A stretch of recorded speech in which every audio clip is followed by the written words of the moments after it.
Hey guys, welcome to a new video.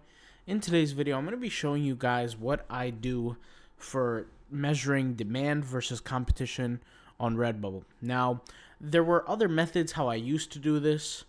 Sometimes I used to just, stick with what works and essentially create more designs in certain niches where I know they're going to succeed. But what about for a beginner? What about for somebody who maybe he's never even tried Redbubble before? They're not sure what they have to do. I'm going to show you guys what's the best way that I go now about these kind of methods. So I'll kind of share this information with you guys. So even the reason why I'm making this video is Santiago Barnuevo says how to measure demand and competition of a niche.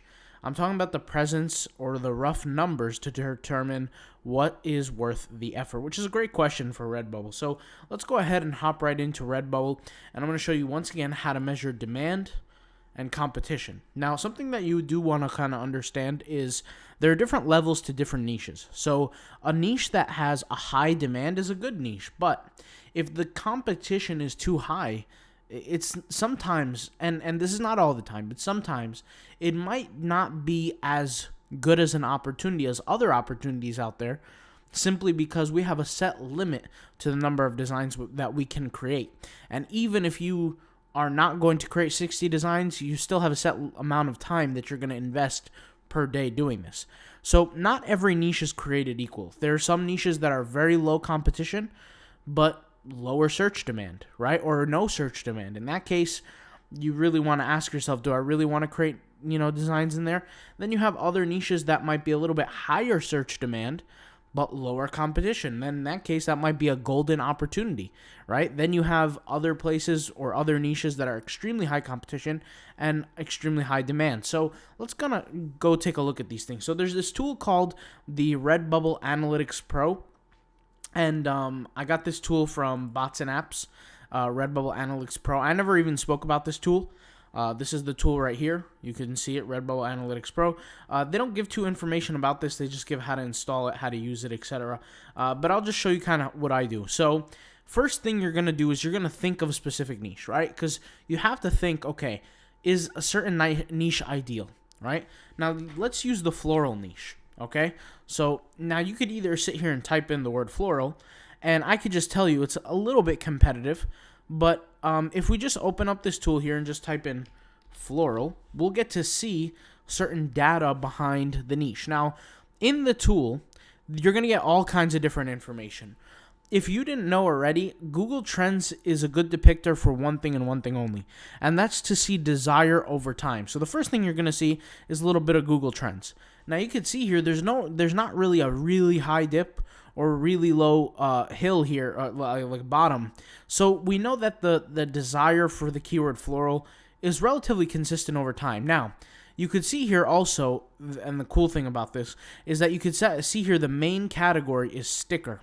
So for this keyword floral, if you're going to create designs in the floral niche, you're going to want to use the sticker as your thumbnail post. This is very, very powerful right here. And that's just the key thing that will create the most sales, right? Here is the competition. So we have a level of competition here, and the indicator is 1,585,719 total designs. So the competition is relatively high, but if you look at this, there are a total of 89 shops competing. So 89 shops are competing in the higher levels for that specific floral keyword. Now, this creates somewhat of an indicator of really the true levels of competition. Anything over 200 shops competing in a certain niche, I would not compete in. Anything over 200. 89 is not bad. I mean, really, ideally, what you look for is anything like 50 and below. But if it's 89, it's not too bad, right? Now, we can go ahead and scroll down and see what are these top stores competing at. So the number one shop is junkie.com. This is the shop name with a total of 4 entries in the specific floral niche, right? Now we can actually take a look at what this person has to offer by clicking on their name, things like that. Now I'm not going to do that now, but that's only if I decide that I'm actually going to go and compete in this niche and I want to get an idea of how skillful these creators are on Redbubble. Now there's other data here like things like related keywords, floral, flowers, flower delivery, floral near me, but this is Google related keywords. Now this is beneficial for search, for Google SEO. I might include certain words like these in my tags or in my title if it somewhat relates to Google search for the design that I'm creating. So for example, if I see here that one of the top keywords is the keyword jasmine flower related to the keyword floral, which was my original search, I might want to use the keyword jasmine floral and create a jasmine floral design in my titles, right? Now, by the way, the competition here in the CPC is all related to paid ads, so it's not necessarily related to Google search or Google SEO. Here, you just want to pay attention to the number of searches and the keywords if you end up using it. So now we have a general competition about how difficult it is, and I can tell you it's at about a medium difficulty. Now, if you're not sure what the difficulty is, you look over here and it tells you medium difficulty. There's low difficulty, medium, or high. The reason why I would say this is medium is although it has lots and lots of competition, right, in terms of the number of art pieces, and it will be hard to rank up, there's only 89 shops competing, which means after the 89 pieces of art, if you take 89 times about 4, because we see here the highest entry is about 4, 89 times 4, that's close to about 300 and let's say 60, I think. Let's see the actual number. I'm not a human calculator, but let's do 88. Let's do 89 times 4, what that number is. Yeah, 356. So I said 360, but really close. So 356 amount pieces of art. So that means ideally for the keyword floral, you're going to have to rank past 356 designs to start moving upwards. Now, you could do that with the Redbubble Automator. You could do that by getting some sales. You could do that by promoting it on Instagram, then getting some sales, and you slowly rank up. That's why it's relatively a medium difficulty. If it was anything over 200 here for the number of shops competing, I wouldn't even spend any time doing that. So think of the keyword that you're willing to compete in, the niche, right? And take a look at the competition versus the shops competing. Then, if you're not sure about your solution, just look at the difficulty and it will tell you. I personally will not compete in anything with high difficulty. You guys may know this. I've spoken about this in the tagging course, the Redbubble tagging course, which I always leave in the link in the description. For those who don't know, we created a course around tagging, SEO, how to get traffic to your design. I don't go for high difficulty type designs. Never. Now, honestly, if I really could, my best case scenario, 9 times out of 10, I want to compete in low difficulty competition type of stuff. And you can see here the Google search is dramatically high. Now, why does the Google search matter? Well, the Google search matters because if you're going to create a business around this niche, what you can do is you can create a blog, a website, and you can use the blog to promote every product in your store. Now, the Google search ranking or search results, the number of search matters because if the larger the search, the more that you have a potential to get traffic on your store. Some people think that lower search is better, and that's not always the case because what that could mean is if it's lower search, there's not as much demand for. The higher the demand, the higher the search. But remember, we're also looking at a short tail keyword here, like the keyword floral. If I type in another keyword added to the keyword floral, something a little bit longer, so for example, like that jasmine keyword, jasmine flower here, right? If I copy this, and I just paste this here, we can actually see what may or may not come up. And there might be a little bit of details, there might be a lot of details. But regardless, whatever kind of data comes up, right, we can base that on and understand that a longer tail keyword will create less competition. Now you could see here, we have 72 shops competing. That alone is a huge indicator of how much less competition there is. So it's drastically less competition, keyword jasmine flower. Now let's see how many entries for each store. So here you have the first creator, FTML, the store, has 17 total entries. Now the fact that this person has 17 total entries means they're following all the statutes that we say in the course. What do we say in the course? When you're actually succeeding with a keyword, what you need to do is you need to double down. You need to create more and more artwork related to that specific keyword because you need to absorb and just dominate the market. And this is exactly what this person is doing with 17.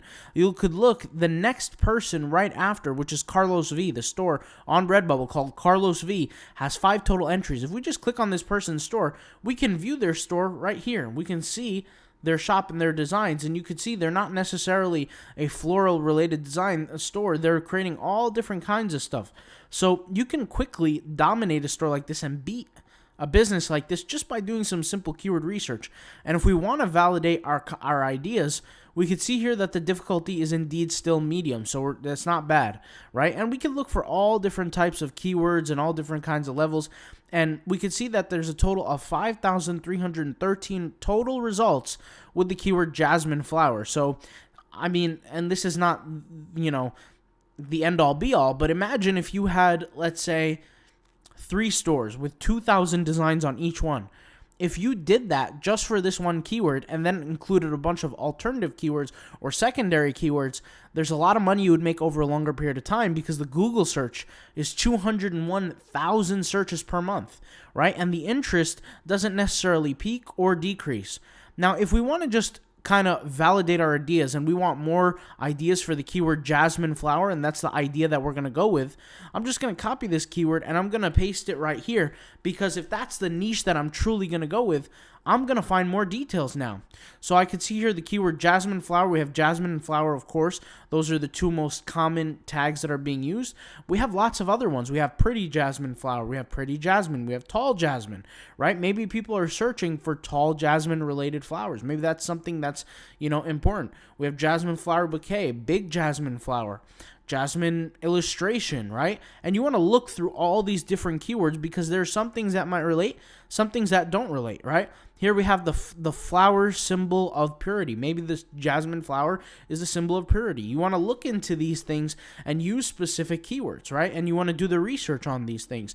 That's if you're, a beginner. You're simply not sure. This is a new niche for you, right? And of course, if you're a trendy kind of person, you like to see into the trends and things like that, you can always see if the keyword that you're searching for is related to the trends, right? So you can check your weekly trends, you could check your daily trends and see kind of what's going on there, and you could see the index of how they're moving up or down. So you could see here, this is a Christmas t-shirt. Is moved up 10 units, right? And it's moved, the rankings are changing and the results are changing. So there are different things that matter, but I would say really just try to focus on niches that are medium to low competition. And once you find a niche that you could stick in, I would go ahead over here to this Redbubble tag generator and I would search different tags if you're looking for the most frequently used.